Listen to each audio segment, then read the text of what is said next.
Are you noticing that you get stuck in the same relationship, just a different meat suit? You're doing the inner work, you're accomplished, and you still feel like love is elusive to you. Let's go ahead and talk about why that is and how to fix this. Hey, you badass bitches. Today I'm going to break down why you keep finding yourself in the same type of relationship patterns and what the fuck you can do about it, especially if you grew up in an emotionally unavailable and emotionally immature household. If you're a high achieving woman and you want to just get a jump start on all of this shit, then go ahead and snag Love's Blueprint down below in the description. That's going to walk you through 6 steps to creating clarity around the relationship that you desire. So there's a couple of different reasons why this specific scenario happens, where a very high achieving, intelligent, smart, beautiful woman is finding herself with just dumbass guys that are emotionally unavailable and especially emotionally immature. They put themselves and their needs before their partner, and they make you think that you're fucking nuts. That's the crazy part. You're like, am I the problem? Kinda you are. Kind of you are. And that's okay, because we're going to fix it. And again, you are not broken. You are not broken. We just have to rewire your nervous system a little bit so that you stop attracting and accepting these broke ass dudes. Now I'm going to break down 3 different points on how this happens, but I just want you to know that all of it stems from the mother wound. So just think of like the mother wound is up here, and we're going to trail down a few of the points under, it's like blanketed or umbrellaed underneath the mother wound, just making it more of like bite-sized pieces so it makes more sense. And a lot of women don't really think that they have a mother wound because they're like, well, my mom was actually a really good person, or, you know, I never had a problem with my mom. My mom wasn't a bad mom. And I just want to say, your mother did not have to be a terrible person or a terrible mother in order for your emotional needs to go unmet, which that can kind of sting. Essentially, you had food, shelter, water, sometimes entertainment, but your emotional needs went unmet. And this is how the mother wound is created. You start to learn that you are only loved if you dim your light and if you make sure mom is taken care of.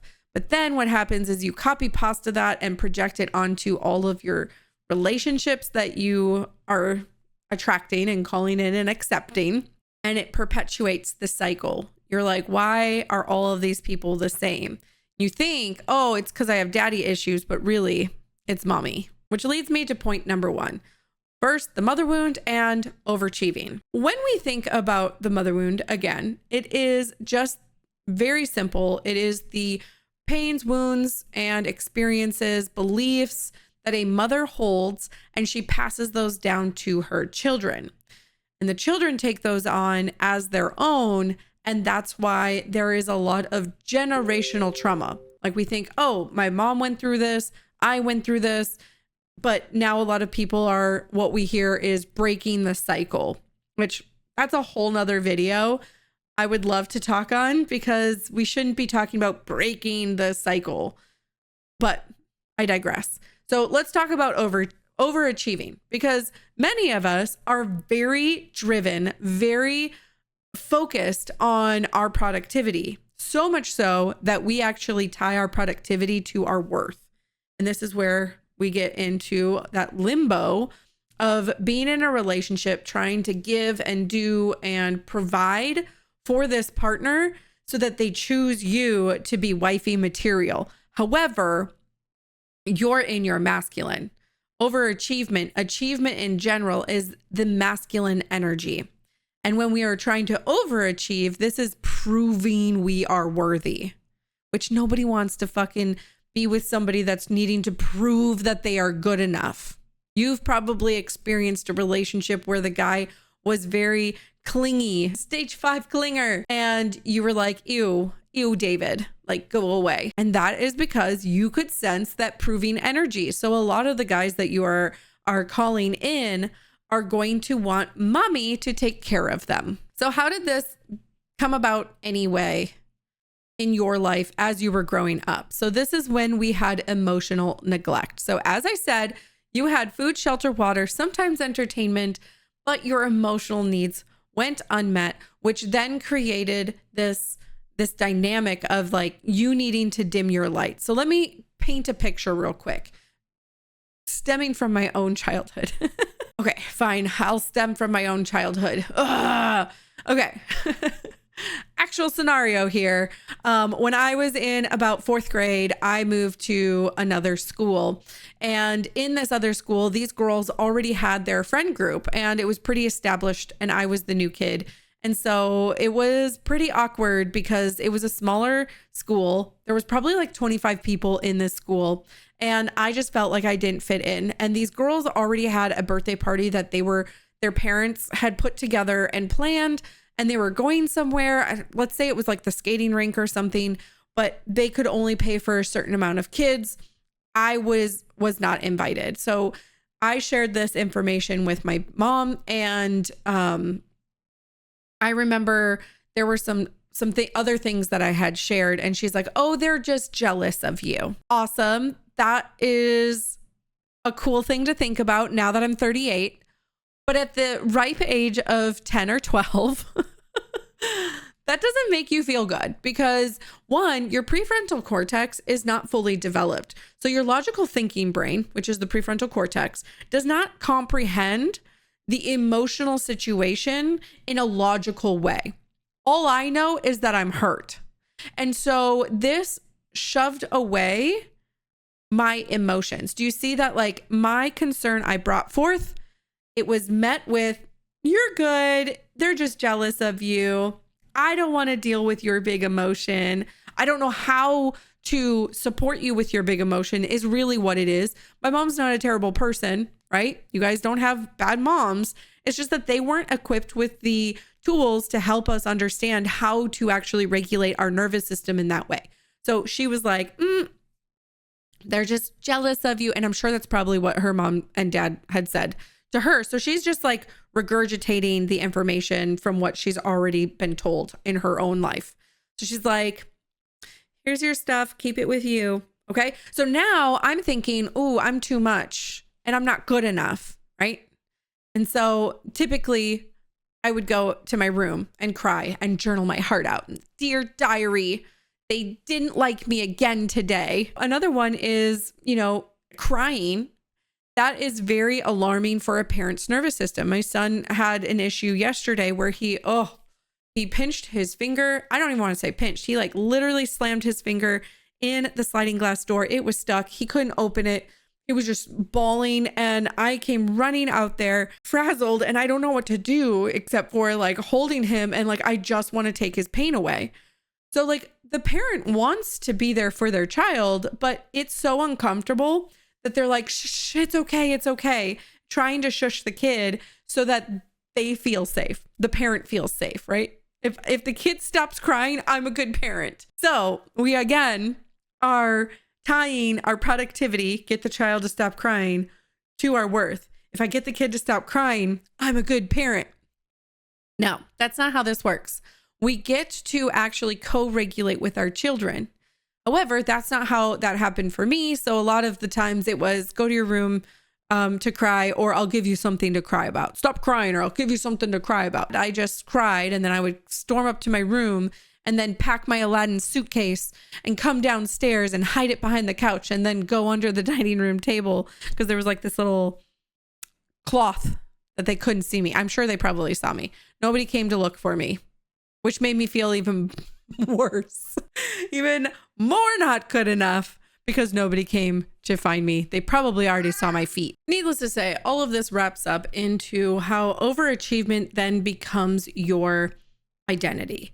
If you can be the perfect person for everyone, then you will be loved. So let me actually break that down into a mother wound belief. The mother wound belief that I had was if I can get her to love me, then I am lovable. And this is what I projected. I copy pasted onto all of my relationships. If I could get him to love me, if I could get him to choose me, then I was lovable. So every person that I was attracting was a spitting image of the relationship. So a mere reflection of the relationship that I had with my mother. Again, my mother and I had an okay relationship. There were some points that we definitely butt heads and we were not on the same page. However, that's exactly what had happened within my relationship. So let me give you a quick example. The most frustrating relationship that I had was with an ex when I was around, like it was around 2012. And I met him and it was like, oh my God, I feel like we've known each other forever and we've lived many lives together. This is something that people feel are twin flames or soulmates. They have these sense of feeling of like soul recognition, but babe, I gotta be honest. It is not a soul recognition. What that is actually your abandonment wound. Your abandonment wound attracts his abandonment wound. You guys both trigger one another based off of the mother wound. And what I mean by this is when I got into that relationship, like deep in that relationship, and then finally came out and started to clear myself of the narcissistic cycle abuse that was happening, I started noticing that I felt alone, left out, not good enough, competed for love and affection, and that deep wound of if I could get him to love me, then I was lovable. He cheated on me multiple times with multiple different women, and I always was trying to get him to choose me. If he would choose me, then that means that I was good enough. And that's the same thing that I felt with my mom. I was a middle child and my sister was perfect. My brother could do no wrong. It was always Jenna's fault. This is Jenna, our middle child. That's literally how she would introduce me. And also, it was always Jenna's fault. Oh, Jenna probably did it. Oh, it was probably Jenna, right? And those are things that started to weigh on me in my psyche, my subconscious mind, that I was not good enough. And so I would do things to try and notice how my mom was acting. And I became this very empathetic person so that I could control people's feelings. I could control her feelings. I could control other people's feelings. This is a people pleaser. A people pleaser is going to sense what other people are feeling. I'm an empath. No, you are really good at honing in on your coping mechanism from trauma. I don't have trauma. No, there's trauma with a big T, trauma with a small t. Again, that's a whole nother video. So all of this to say, we're going to move into the second point because that's literally what this is. The subconscious attachment to chaos. And this is created by having an emotionally unavailable parent. Most definitely the mother. So it is familiar to have an emotionally unavailable partner because we had an emotionally unavailable parent. What I typically like to say is people pleasers were once parent pleasers. So when you were honing in on your parents' every move, how they walked, how they talked, how they held their body, you knew how to react or how to not react. This is shown scenario wise is, let's say your parent went to work or goes to work, and then you get home from school and you're supposed to do certain things, right? Like let's say you have chores and instead you decided to eat some snacks and you have chores and homework, right? So, but you decided to eat some snacks and maybe talk to your friends on the phone. And then all of a sudden you hear the car pull up in the driveway and you're like, oh shit, I didn't do what I was supposed to. So what you're going to do is you're going to try and get all of it done in the 2.5 seconds that they are walking out of the car into the house. But then notice like you're honing in on how does she come into the house? How is she talking? Like, can you like get her to cool down or like do things for her or say like excuses of why you didn't get certain things done so that she isn't mad at you? Because when she gets mad at you, she'll either be raged mom, or she is going to be shut down, pull away mom. And many times mine would be a sprinkle of anger and then she'd go stress clean. So guess who gets a sprinkle of anger and then stress cleans? this bitch. All of this is familiar to our nervous system. Our nervous system goes, I have survived that for many, many years. So it's okay if my partner that I am currently, with is emotionally unavailable because it is safe. It is not that it's safe. It is familiar. It is comfortable. Okay. Even though it's not safe. So with my situation, this guy was cheating on me. He was living with his ex-girlfriend. He had 4 kids. He had a very needy mother, and I stayed. Why? Because it was familiar. It was comfortable. And I felt like if I could get him to love me and choose me, then I was lovable. Are we seeing the pattern here? It's very, very clear after you start unraveling it and peeling back the layers. You're like, oh shit, it's that simple. I most likely will do a video all about trauma responses because I really think that is important. And I teach a lot of trauma responses within my programs, because once you can understand what the body is actually doing, you can see that the things that you're experiencing actually are there to protect you, not sabotage you. When you are with a person that is emotionally unavailable, or you keep attracting those same situationships, those same relationships, those same relationship patterns, but just a different meat suit, or you've been with the same partner and you guys keep going around in circles with the same fucking shit, that is because it is comfortable to your nervous system. When somebody comes into your sphere and you sense that they are stable, they look good on paper, but I just don't have that spark. Have you ever fucking said that? They look good on paper, but I'm not attracted to them. I'm not attracted to them. No, bitch. No. That just means that they are a safe person to date. Now, there's a difference between a passive feminine man and a masculine man, a man who is actually in his divine masculine energy. That's what we want. But you cannot attract what you want. You attract what you are. So we need to become the divine feminine. It's that simple. It's that simple. It's not that simple. I get it. It's just not that easy. But if you've ever wondered why you never pick the safe guy, it's because they're boring to you. You are addicted to the drama, the chaos, because your nervous system goes, this is a red flag because I'm not used to this.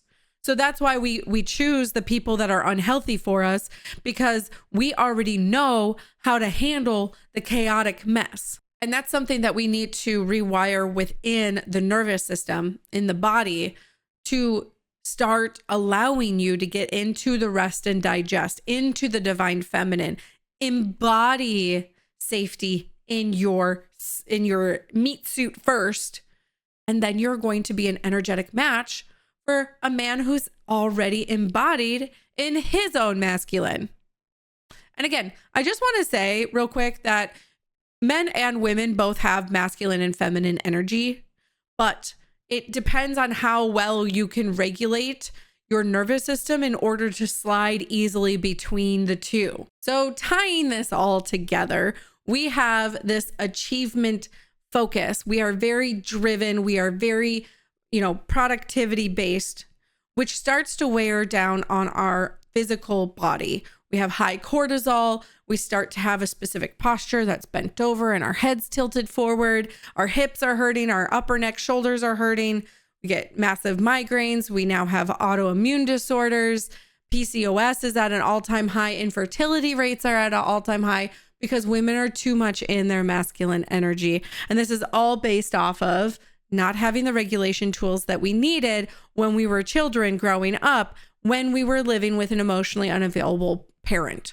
And then we attract emotionally unavailable partners. This leads us to have paralyzing perfectionism, lack of boundaries, low self-worth, feeling like we're not good enough, feeling like there's always something wrong with us, imposter syndrome, and obviously people pleasing. So how the fuck can we change all of this? The first thing that I would recommend is creating clarity. And as I mentioned in the beginning, swing down to the description below, grab Love's Blueprint, and start taking those 6 steps to creating clarity around the relationship that you actually fucking desire, not what you've been told that you desire. And then once you create clarity around what you actually desire, and again, that's relationship mapping inside of Love's Blueprint, you then want to work on your actual nervous system. This is where we're going to embody a lot of the safety that we can create in our environment. So writing down some of the things that you notice you get overwhelmed with. That could be emails at work. That could be your boss in general. That could be a really old friendship that you're like, you know what? This doesn't serve me anymore. It could be a shitty dude that you are allowing yourself to sleep next to every single night. And you're like, you know what? This is actually causing me to go into fight or flight. One of the things I thought was really interesting is when I was with this guy, my nervous system and my gut instinct was like, you need to leave. But I just didn't have the confidence, and I didn't have the regulation tools to be able to embody safety.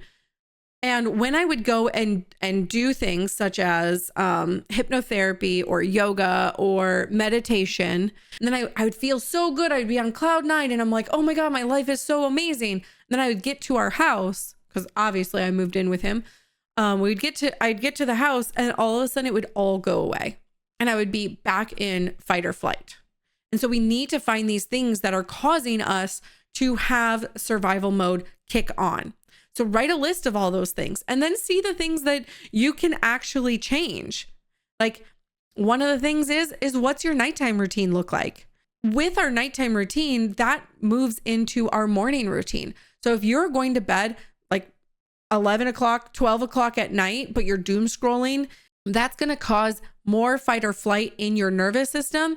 You're not going to get a restful sleep. You most likely are going to be waking up 3, 4, 5 times in the night. You may have to go use the restroom because your bladder is also pumping with cortisol and your bladder holds deep sorrow. So if you're really, really sad and feel depressed and anxious, your bladder is trying to tell you something. And on top of all of that, you're going to feel shitty in the morning. So if you have a really good nighttime routine, cleaning your face, brushing your teeth, getting into cozy pajamas that you feel really sexy in, getting into some very clean sheets, and maybe reading a book or listening to alpha waves, putting on an eye mask and putting in earplugs is going to help you get into deeper states of sleep, which is going to reset and also heal your body through the whole time that you're sleeping. Then when you wake up in the morning, you're going to feel more rejuvenated. Then your morning routine can look like I do 5 minutes of shaking to Able Heart. If you guys haven't listened to it, definitely chef's kiss. And for 5 minutes, I'm shaking. And then I go into meditation or writing and journaling. And then I make my everyday dose, because everyday dose is fucking amazing. If you guys have issues with regular coffee, which I did, I would have acid reflux. My stomach was bloated. I would feel extremely anxious and I'd have so much brain fog that I couldn't get anything done. I switched over to everyday dose, and it is Arabica coffee beans and also mushrooms. And I just have clean energy now. My focus is so much better. I thought I had ADHD. No, I was just not able to focus when I was on regular coffee. And if you guys are wanting to try that, I do have a link below that gives you a little bit of a discount on your first order. And let me know, swing on back after you use it, even after 1-2 days, you are going to notice a difference, because I sure the fuck had. And the last thing I want to quickly say on how you can help embody femininity in order to stop the cycle of attracting emotionally unavailable partners, you're going to want to do somatic exercises. These are going to look like hip tilts, myofascial release techniques that you can do on your own, hypnotherapy, breath work, and my favorite, as I just mentioned, shaking. This is something that we used to do back in the day. We did tribal dances when we were ending our day. And now we just sit at a desk for 8 hours a day, maybe even longer, receiving all of this fight or flight cortisol inducing emails, phone calls, whatever we have to do, our projects.